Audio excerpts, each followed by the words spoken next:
धिक्कार असो, धिक्कार असो,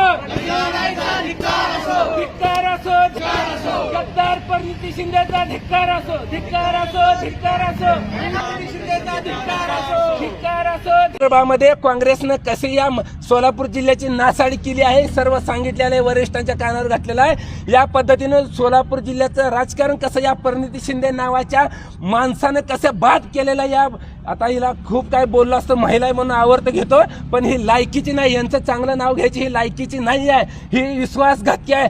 त्यावेळेस खासदारकीच्या वेळेस आमचे आदरणीय खंदारे साहेबांनी सांगितलं होतं की परिणिती शिंदेच्यावर विश्वास ठेवू नका, परंतु आमच्यामधल्या काही गद्दारांनी आम्हाला देखील फसवलंय. आणि आमच्या शिवसेनेमध्ये असणाऱ्या काही पदाधिकारी गद्दारांना पण सांगू इच्छितो, जर का आता इथून पुढच्या काळात जर त्या काँग्रेस बरोबर कुणी जर मिलीभगत केली असेल तर तुम्हाला देखील आता शिवसैनिकांचा इसका आणि वरिष्ठ अधिकाऱ्याचा इसका दाखवल्याशिवाय सोडणार नाही. अशा गद्दारांना घरचा रस्ता दाखवला जाईल. आम्हाला देखील आमच्या एका गद्दारांनी फसवलेला आहे, आमच्याशी खोटं बोललेलं आहे, याचा रिपोर्ट मी उद्धव साहेबांसमोर बसून देणार आहे. त्यांनी लोकसभेला कसं कसं काय काय कारस्थान केलेलं आहे.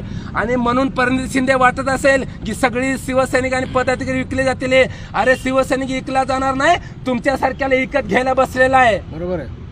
आणि या माध्यमातून आता ह्यांना विचार आहे, तुम्ही जिल्ह्यात कुठेही दिसाल खासदारकी फक्त शिवसैनिकांच्या जीवावर मिळाले आहे, नाहीतर तुम्हाला गल्लीतल्या मंडळाचा अध्यक्ष देखील करायची अशी परिस्थिती राहिली नव्हती. काँग्रेस सोलापूर जिल्ह्यातून नव्हे तर महाराष्ट्रातून हद्दपार झालं होतं. फक्त उद्धव ठाकरे साहेबांचा तुम्हाला आशीर्वाद मिळाला म्हणून परिणिती शिंदे तुम्ही खासदार झालात. तुम्ही एवढ्या लवकर धोका दिला, एवढ्या लवकर असं वागाल असं वाटलं नव्हतं, पण तुम्हाला बरं केलं, तुम्ही वेळेत केलं. इथनं पुढच्या काळात तुम्ही खासदारकी विसरून जायचे. आता तुम्ही सपनात खासदारकी बघा, सपनात. आता घोडान मैदानाजवळ पुढच्या मध्ये तुम्ही जी जी कामं कराल, जसं वागाल तसं तिथल्या तिथं आम्ही तुम्हाला रस्त्यात अडवल्याशिवाय राहणार नाही.